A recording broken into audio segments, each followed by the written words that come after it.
अस्सलाम वालेकुम नाज़रीन। गफरान क्रिकेट शिरकत जीए से हाजिर है। पाकिस्तान का पहला T20 आई साउथ अफ्रीका के ख़िलाफ़ 10 दिसंबर को जो हुआ वो पाकिस्तान हार गया 11 रन से।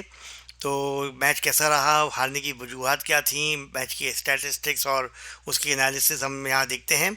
कुछ हम कंपेयर करेंगे जो हमने प्रेडिक्शन की थी उसके मुकाबले में पाकिस्तान की परफॉर्मेंस कैसी रही, और इसमें साउथ अफ्रीका किस तरह से वो जीता है मैच, और पाकिस्तान की क्या स्ट्रेटजी थी और पाकिस्तान उसमें कितना कामयाब रहा, और क्या पाकिस्तान बेहतर कर सकता था और क्या उसने गलतियां की। तो वो हम देखेंगे। इसमें काफ़ी इश्यूज़ हैं और काफ़ी चीज़ें हमने एनालाइज की, आपके लिए बहुत इंटरेस्टिंग फैक्ट्स एंड फिगर्स यहाँ पे हम डिस्कस करेंगे। तो सबसे पहले तो हम ये देखते हैं कि पाकिस्तान ने जो है टॉस हारा, और टॉस हारने के बाद साउथ अफ्रीका ने बैटिंग पहले करने का फैसला किया, और पाकिस्तान के जैसे मैंने कहा था कि पाकिस्तान में टॉस जीता तो पाकिस्तान को पहले बैटिंग करनी चाहिए। इस ग्राउंड पे 9 दफ़ा बैटिंग फर्स्ट टीम जीती है और 8 दफ़ा बैटिंग सेकंड। तो ये अब 10 दफ़ा हो गई बैटिंग फर्स्ट। तो आपने देखा कि साउथ अफ्रीका ने 183 फॉर 9 बनाए थे 20 ओवर्स के अंदर, 9.15 रन पर ओवर के लिहाज से, और पाकिस्तान ने उसके जवाब में 172 फॉर 8.6 रन पर ओवर के लिहाज से बनाए। तो इसके लिहाज से अगर आप देखें तो पाकिस्तान ने अच्छा खासा स्कोर कर लिया था, 11 रन से हारे हैं। जबकि उन्होंने काफ़ी बीच में साउथ अफ्रीका ने तेज़ी से खेला था और उनका स्ट्राइक रेट और रन रेट बहुत हाई था। तो we will compare the two. हारने की वजह क्या थी, इसमें हम ये देखेंगे कि हारने की बहुत सारी वजूहत हो सकती हैं। आपने देखा था कि टॉस हारना वजह थी कि टॉस हम हार गए, अगर हम जीत जाते तो हम जीत जाते, तो क्या ये वजह थी?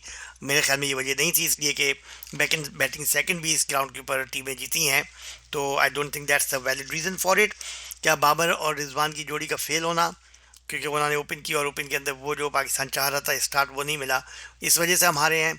क्या उसकी वजह से हम कह सकते हैं कि बाबर की फेलियर जो है उसकी वजह से ये हम हार गए? तो साइम अयूब ने आके उसकी कमी पूरी कर दी थी। तो I don't think that is a factor as well.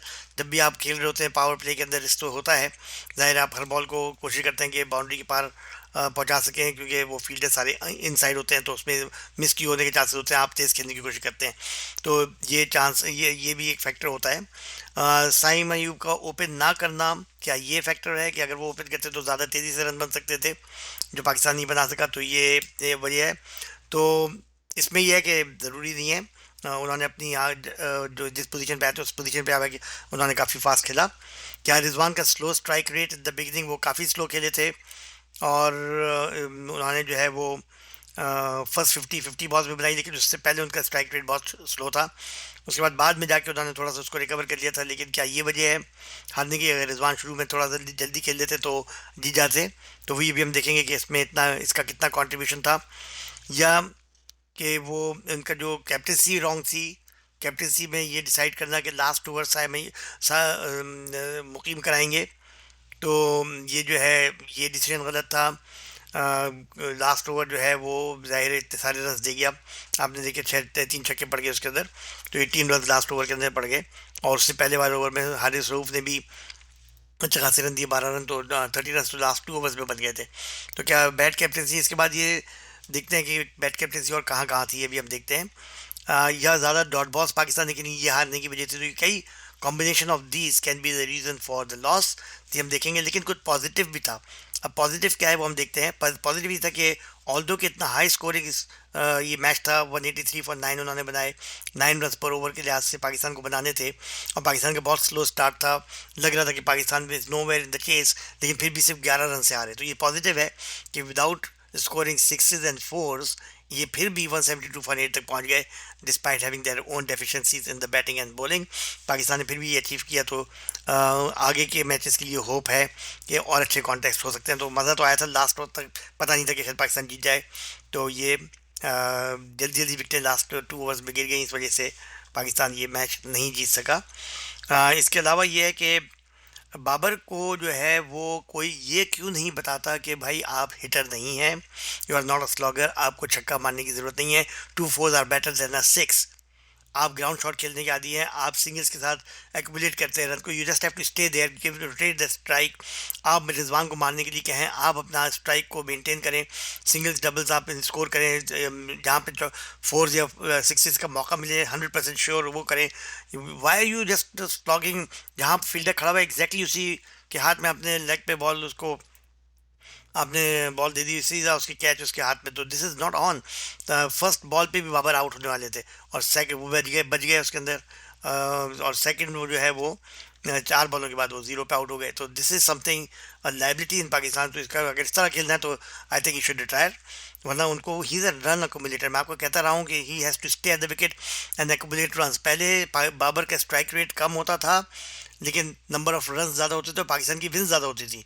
अब उसको इतना प्रेशराइज किया कि स्ट्राइक रेट, तो वो बेचारा शुरू से मारने की कोशिश के अंदर अपने स्ट्राइक रेट को बढ़ाने के लिए ही miscues which is not his game, is trying to play the game which is not his, और उसकी वजह से जो है वो जल्दी आउट हो जाता है, जिसकी वजह से पाकिस्तान की दूसरे प्लेयर्स पे प्रेशर आता है। There is no one else who can stay at the wicket for long period of time except Babar and Rizwan. और उसमें फिर ये होता है कि पाकिस्तान की टीम पे प्रेशर आता है, दूसरी टीम में दूसरे प्लेयर्स पे इतनी कैपेबिलिटीज़ नहीं है। जब पाकिस्तान में बाबर और रिजवान ओपन करते थे तो उनको पता था कि नीचे हमारे पास बैटिंग नहीं है, तो ये दोनों बड़ी जिम्मेदारी से खेलते थे और इसलिए पाकिस्तान उस ज़माने में जीता भी ज़्यादा है जब इसके स्ट्राइक रेट कम था। तो I don't think strike rate really matters, हमें इसके पीछे नहीं जाना चाहिए। आपने अभी भी देखा कि बगैर fast strike rate during the whole match Pakistan पे भी 172 बना गया। तो इसलिए ये बाबर को कोई बताए कि ये ज़रूरी नहीं है कि आप स्ट्राइक रेट मेंटेन करें, you just play your game, forget about what ever anybody is saying. अगर आपको सर्वाइव करना है otherwise you will be out very soon from this team. अच्छा, कैप्टनसी के अंदर मुझे कुछ इश्यूज ये थे कि जब उनकी बैटिंग बड़ी फास्ट हो रही थी और डेविड मिलर फुल फ्लो में थे, आपने एक नए प्लेयर को जो कि बिल्कुल रॉ है और उसने अभी इतनी इंटरनेशनल क्रिकेट नहीं खेली हुई, आपने डेविड मिलर के आगे मुकीम को लाके आपने खड़ा कर दिया। उसने उनको पहली ओवर के अंदर ही काफ़ी छक्के मारे और उसके बाद फिर आपने देखा क्या बहुत रन मुकीम ने दिए, तो उसका कॉन्फिडेंस भी ख़त्म हुआ। और आपने जो है ना वो सही टाइम पे उसको इंट्रोड्यूस करना चाहिए था जब विकेट गिरी हो या कोई इतना हाई कैलिबर बैट्समैन ना हो उसके सामने। तो एक तो ये उन्होंने गलती की, वाई मुकीम। दूसरी जो गलती ये थी कि मुकीम से लास्ट ओवर कराने की क्या तुक थी। मतलब लास्ट ओवर में आपको पता है, मैंने पहले ही बताया था, यहाँ पे बाउंड्री शॉट हैं, उनके हिटर्स हैं, they will take full advantage of this और स्पिनर्स को यहाँ पे पिटाई होनी है। तो इसलिए हमें विकेट टू विकेट बॉलिंग करनी है। आपने देखा कितनी हमने वाइड आउटसाइड द स्टम्प और लेग स्टम्प के बाहर बॉलिंग की है, उसको सारी की सारी 4 या 6 पे गई हैं, इंक्लूडिंग शाहीन आफरीदी और हारिस रऊफ। आपने देखा उनके साथ क्या ट्रीटमेंट हुआ। तो इसलिए ये जो पिच थी ये बाउंसी थी और इसमें पेस था और इसके अंदर जो है आपको विकेट टू विकेट बॉल करनी थी। और स्पिनर्स जो है उनका शुरू से पता था। ब्लंडर ये था कि आपने जो है इरफान को नहीं यूज़ किया बॉलिंग के लिए। जब आप देख रहे हैं मुकीम को पिटाई हो रही है तो साई मयूब भी आपके पास थे, साई मयूब को क्यों नहीं यूज़ किया? यानी कि आपको हमेशा वो विकेट निकाल के देता है तो आपने उसको नहीं यूज़ किया। तो ये भी एक कैप्टनसी फ्लॉ था कि you just stuck to the 4 और 5 बॉलर्स। आपने किसी और की तरफ देखा भी नहीं। आपके पास इरफान का चॉइस था, आपके पास जो है साइम अयूब का चॉइस था, आप इनको यूटिलाइज कर सकते थे। तो बहरहाल ये वो था। अच्छा, अब इसमें एक और चीज़ भी ये है कि जो सिलेक्शन हुई थी टीम की, क्या वो टीम सिलेक्शन सही थी? तो उसमें भी हम देखते हैं। इसमें आपने मैंने पहले उसके अंदर अपने एनालिसिस में पोस्ट प्री मैच एनालिसिस में कहा था उस्मान खान की जगह नहीं बनती, ये पिच उनको सूट नहीं करेगी क्योंकि वो शॉट ज़रा जल्दी खेलते हैं और वो ज़्यादातर हवा में ऊपर खेल देते हैं। तो वही वही एग्जैक्टली सेम बगैर देखे हुए। तो तैयब ताहिर जो है वो भी जो है वो थोड़ा सा अपिश खेलते हैं। और ये दोनों बस प्रॉपर क्रिकेट शॉट नहीं है ये, मतलब बस मार देते हैं, चली गई तो चली गई। तो इस तरह के ये है, मतलब मुझे नहीं लगता कि ये they are fit for this format as well. तो उस्मान की जगह मेरे ख्याल में उमैर को खेलना चाहिए था और तैयब आसिम की जगह सलमान को खेलना चाहिए था, सलमान आगा को। और तो सलमान आगा भी क्लिक नहीं करे बैटिंग में, लेकिन देख के ही कैन बैट, हमें पता है ये बात, ठीक है ना। प्लस पॉइंट उनका सलमान आगा का ये है कि ही कैन बॉल। और आपने कहा था उन्होंने बॉलिंग में उन्होंने अच्छी खासी कारकर्दगी की है। आपके पास एक ऑप्शन हो जाती है बॉलिंग की और आपके पास बैटिंग भी ज़्यादा हो जाती है, तो ये उनकी जगह पे खेलना चाहिए था। तो बहरहाल Jahandad Khan should have been there. Muqeem और अबरार में से एक को होना चाहिए था और मैंने कहा था मैं मुकीम को प्रेफर करता हूँ, लेकिन अबरार ने भी अच्छी बॉलिंग की, दोनों तकरीबन बराबरी चॉइस थी। तो इनमें से एक स्पिनर आप रखते हैं, आपके पास फिर चॉइस होती है स्पिनर की सलमान आगा और साइम अयूब की भी। और जहादात खान आपके पास एक बैट्समैन और आपके पास एक हिटर भी आ जाता। तो जहादात खान को होना चाहिए था अबरार या मुकीम में से एक की जगह पे। तो ये मेरे ख्याल में सिलेक्शन में थोड़ी सी फ्लॉस थी। तो पाकिस्तान की जो टीम थी मेरे ख्याल से बाबर, रिजवान, साइम अयूब, उमैर, सलमान, इरफान, जहादात खान, शाहीन आफरीदी, अबरार, अब्बास आफरीदी, हारिस और अब्रार और मुकीम में से कोई एक। तो ये टीम ज़्यादा बेहतर परफॉर्म कर सकती थी, आपके पास ज़्यादा बैटिंग डेप्थ होती। तो ये मैंने कहा कि पॉजिटिव्स हमने देख लिए। हमने देखा कि बाबर का इशू जो है वो चल रहा है वैसे का वैसे ही। कैप्टनसी के इशू हमने देख लिए इसके अंदर क्या थे। और शाहीन आफरीदी को बैटिंग करने के लिए भेजने की क्या तुक थी इरफान से पहले। आपको पता है इरफान क्रिस्प शॉट्स मार रहे हैं, अच्छा खासी उनकी स्ट्राइक रेट है, और शाहीन आफरीदी को आपने पहले भेज दिया। तो that was a blunder as well. और उसके बाद फिर बैक टू बैक विकेटें गिर गई। आपने देखा कि लिंडे ने बड़ी अच्छी बॉलिंग की और वो हैट्रिक पे भी थे एक ज़माने में। तो पाकिस्तान को ये पता होना चाहिए उनकी कैपेबिलिटीज़ क्या है, उनकी शॉर्ट कमिंग्स क्या है। हमें पता है कि हमारे पास हिटर्स नहीं है, राइट। तो आपको स्ट्राइक रेट को भूल जाना चाहिए। हर हर मैच जो है ना वो उसके मेरिट पे खेलना चाहिए। ज़रूरी नहीं कि हाई स्ट्राइक रेट। आपने देखा था हमने इससे पहले जो है साउथ अफ्रीका ने या ऑस्ट्रेलिया ने बहुत हाई स्ट्राइक रेट पे 3 ओवर के अंदर 50 रन बना दिए थे। उसके बाद हमने उनको कर करके 6 विकेट उनकी गिरा दी, राइट। सो स्ट्राइक रेट वही का वही रहेगा, तो 141। तो strike rate does not matter, आपको अल्टीमेटली देखता है कि गोल हमें अचीव कैसे करना है। अगर आप 2 रन पर ओवर बॉल लेते हैं तो 6 बॉलों में 12 रन पर ओवर बन सकते हैं। तो यू शुड टाइम के अच्छा, अगर ओवर में एक 4 या 6 एक अगर हम हासिल कर सकते हैं, बाकी 2-3 रन लेके भी आप अच्छा खासा, इतना गैप होता है, you can go for 6 doubles as well. तो उसके लिहाज से भी स्कोरिंग हो सकती है। ज़रूरी नहीं है कि 4 और 6 पे ही रिलाई किया जाए।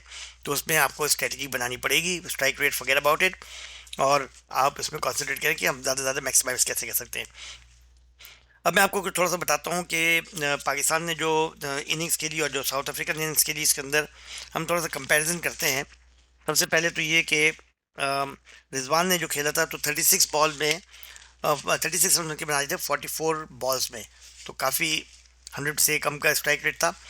और फिर उन्होंने 74 रन बनाए 62 बॉल्स में। तो बॉल कम हो गई और स्ट्राइक रेट बेहतर हो गया। तो आखिर में उन्होंने, देखिए वो फर्स्ट बॉल से थे फेस करने के वक्त, और उसके बाद लास्ट ओवर तक थे वो। तो ये रिजवान थे। बाबर फर्स्ट बॉल पे भी आउट हो सकते थे, फोर्थ बॉल पे आउट हो गए। साइम अयूब ने 13 बॉलों में 7 फोर्स स्कोर किए, 7 चौके उन्होंने लगाए 13 बॉल में। फर्स्ट 30 बॉल में 31 स्कोर किया उन्होंने, साइम अयूब ने। इसके अलावा जॉर्ज लिंडे जो थे, उन्होंने जो है आपने देखा कि उन्होंने 3 साल के बाद वो खेले हैं, और उन्होंने 24 बॉल्स पे 48 रन स्कोर किए। 24 बॉल्स पे 48 रन, ये हाईलाइट थी। और फिर उन्होंने बॉलिंग के अंदर 4 for 21 विकेट, 4 21 रन से के उन्होंने 4 ओवर के अंदर 4 for 21 उनका ये था बॉलिंग में परफॉर्मेंस। और एक टाइम पे उनकी हैट्रिक कंप्लीट हो गई थी, एम्पायर ने आउट दे दिया था, लेकिन डी आर से पता लगा कि वो आउट नहीं था, तो हैट्रिक बच गई। तो बहरहाल उन्होंने 4 for 21।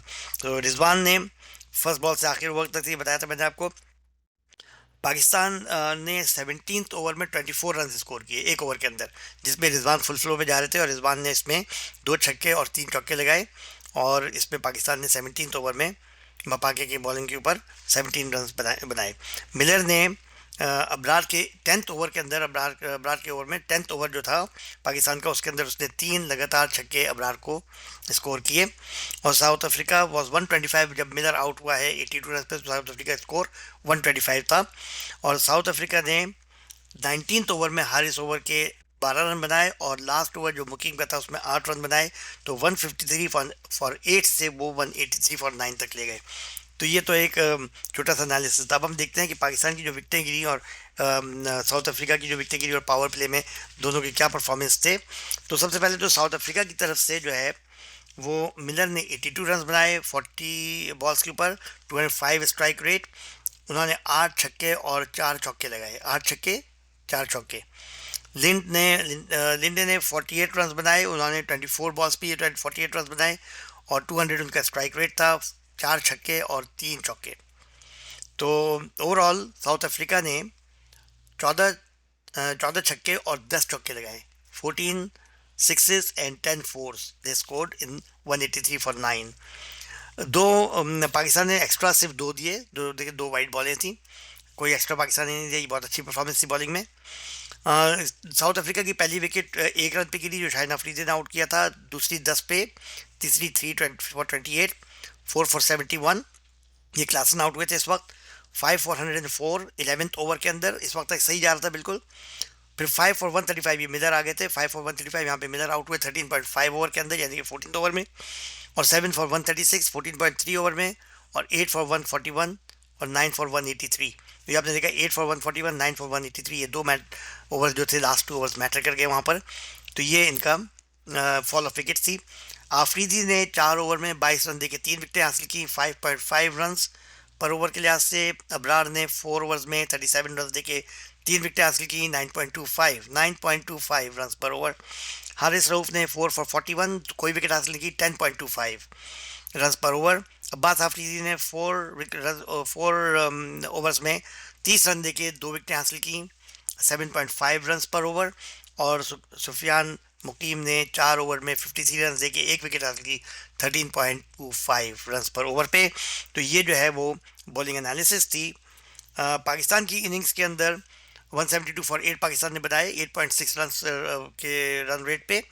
रिजवान ने 74 रन 62 बॉल्स पे बनाए, 119 स्ट्राइक रेट था। 3 छक्के उन्होंने लगाए और 5 चौके, 3 छक्के 5 चौके रिजवान। साइम अयूब ने 31 बनाए 15 बॉल्स के ऊपर, 206.7 स्ट्राइक रेट, और उन्होंने कोई छक्का नहीं लगाया, उन्होंने 7 चौके लगाए, 7 फोर्स साइम अयूब। तैयब ताहिर ने 18 रन बनाए 18 बॉल्स पे, 100 स्ट्राइक रेट, और 1 छक्का लगाया और 1 चौका। तो ये मेन स्कोरर से पाकिस्तान के। और एक्स्ट्रा साउथ अफ्रीका ने 23 एक्स्ट्रास दिए, unlike south Africa gave away 23 extra run. Pakistan ने 2 दिए थे एक्स्ट्रा, उन्होंने 23 रन एक्स्ट्रा दिए। पाकिस्तान की फॉल ऑफ द विकेट्स थी, वो थी पहली विकेट 14 रन पे गिरी 2.3 ओवर्स के अंदर। बाबर आउट हुए 2 फॉर 56। साइम अयूब आउट हुए 6.3 ओवर्स में, छठे ओवर में, 7वें ओवर में आप कह दें। Usman 3 for 75, 4 for 109। Tayyab Asim out हुए 14.4 ओवर के अंदर। फिर Shaheen Afridi 5 for 151, 6 for 153 Irfan, 7 for 153, देखें 151, 153, 153, फिर 166 रिजवान आउट। 8वें खिलाड़ी तो आउट हुए 19.2 ओवर के अंदर, और उसके बाद पाकिस्तान ने 172 बनाए। लिंड ने जो है वो लिंड ने जो है 4 ओवर्स के अंदर 21 रन देके 4 विकेटें ली, 5.25 रन। मफाका ने 4 ओवर्स में 39 रन देके 2 विकेटें, 9.75 रन पर ओवर। बर्टमैन ने 4 ओवर्स में 26 रन देके 1 विकेट, 6.5।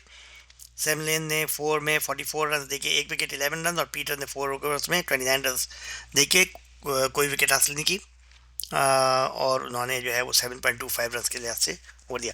अब हम थोड़ा सा कंपैरिजन करते हैं पावर प्ले के अंदर। पावर प्ले के अंदर क्या हुआ था कि साउथ अफ्रीका पावर प्ले में, यानी 6 ओवर्स का पावर प्ले जो होता है 43 फॉर 3 थे, उसके अगेंस्ट पाकिस्तान पावर प्ले के अंदर 55 फॉर 1 थे, यानी कि we were better than that, right.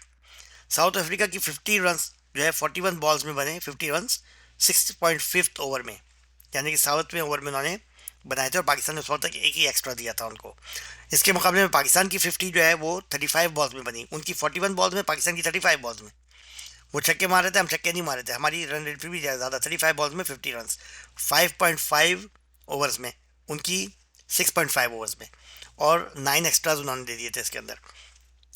Drinks के वक्त 10th ओवर में साउथ अफ्रीका का स्कोर था 93 फॉर 4, पाकिस्तान का था 75 फॉर 3। एक विकेट हमारी बेहतर थी, रन उनके बेहतर थे, 93 फॉर 4 और 75 फॉर 3 10th ओवर के अंदर ड्रिंक्स के वक्त। साउथ अफ्रीका के 100 रन 66 बॉल्स में बने 10.6 ओवर के अंदर, जिसमें एक एक्स्ट्रा पाकिस्तान नहीं दिए थे इस वक्त तक। तो 100 रन इन 66 बॉल्स 10.6 ओवर के अंदर। पाकिस्तान के 100 बने 76 बॉल्स में, 10 रन के 10 बॉल का फर्क, 12.4 ओवर के अंदर। 15 एक्स्ट्रा थे इसके अंदर, साउथ अफ्रीका ने दिए थे। साउथ अफ्रीका की 150 रन 105 बॉल्स में बनी 17.3 ओवर के अंदर, 1 एक्स्ट्रा था पाकिस्तान ने दिया। और पाकिस्तान ने 150 बनाए 105 बॉल्स पे, दोनों सेम 150 105 बॉल्स पे, पाकिस्तान 150 105 बॉल्स पे, एक्स्ट्रास 21 थे साउथ अफ्रीका की तरफ से उस वक्त तक। मिलर ने 28 बॉल्स में बनाई, 3 चौके और 5 छक्कों की वजह से। रिजवान ने 50 बनाई 50 बॉल्स में, 2 फोर्स एंड 2 सिक्सेस। तो ये कंपैरिजन था जो कि पाकिस्तान और साउथ अफ्रीका के दरमियान जो मैच हुआ फर्स्ट T20 का, उसका कंपैरिजन था। तो आपने देखा कि पाकिस्तान ने काफ़ी अच्छा मुकाबला कर लिया था। आखिर में लग रहा था कि लास्ट ओवर के अंदर शायद पाकिस्तान जीत जाए, लेकिन बैक टू बैक बड़ी विकेटें गिरी। जो शाहीन आफरीदी पहले आउट हो गए, फिर इरफान 0 पे आउट हो गए, तो उसके बाद पाकिस्तान की चांसेस कम हो गए। लेकिन बीच में तो ये लग रहा था कि it was a lost game all over, लेकिन पाकिस्तान ने अच्छी रिकवरी कर ली। इससे कुछ चांसेस हैं कि नेक्स्ट मैच के अंदर कुछ पाकिस्तान बेहतर कर सकेगा, लेकिन जैसे मैंने कहा Babar Azam has to stay, otherwise he should retire now. I don't think he is mentally fit for playing T20 any more, अगर वो अपना किरदार नहीं, if he does not know what his role is not to hit out in the air. वो हवा में नहीं खेल सकते, वो बहुत ही मतलब सॉलिड कोई बॉल हो तो फुल फ्लो पे कहते हैं वो, otherwise he is not the hitter. हम उससे एक्सपेक्ट नहीं करते कि वो छक्के और चौकों की बारिश करेंगे। हाँ, ये cover drive and ground shots उनकी हैं, तो उसमें हम कोशिश करते हैं कि अगर वो उसमें रहें और अपने रन एक्यूमुलेट करें, दैट्स व्हाट इट इज़।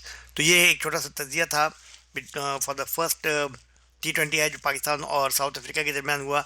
अब मैं आपको थोड़ा सा एक और वीडियो के अंदर आपको मैं कुछ ओवरव्यू दूंगा सेकंड ODI जो आज होने वाला है या कल होने वाला है उसके बारे में। तो अगर आपको पसंद आया हो तो प्लीज़ यूट्यूब चैनल हमारा क्रिकेट शिरकत जी लाइक करें, सब्सक्राइब करें और इसको शेयर करें।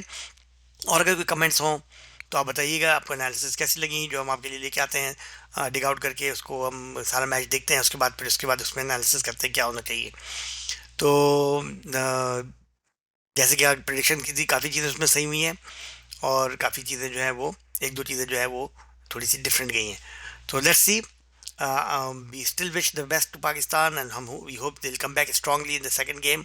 आपको पता है साउथ अफ्रीका की डिप्लीटेड टीम है, ये फुल टीम नहीं है। उसके अलावा पाकिस्तान के भी जो मेन प्लेयर्स हैं उसमें नहीं है, इसमें नए प्लेयर्स को चांस मिल रहा है, तो दोनों सेम सिचुएशन में हैं। साउथ अफ्रीका में सिर्फ दो प्लेयर्स हैं, मिलर और क्लासन, जिसको आप अगर कंट्रोल कर लें तो बाकी सही है। लिंटन ने तो बता दिया हमेशा नहीं बनाएंगे वो। तो अब देखते हैं नेक्स्ट मैच में क्या होता है। मैं आपकी प्रेडिक्शन लेके आता हूँ अभी थोड़ी देर में। Thank you very much for watching. I am Gufran from ICIT, so from Cricket Shirkit GA. ICIT Canada is another one. All right, Cricket Shirkit GA. Thank you very much. I'll see you guys very soon.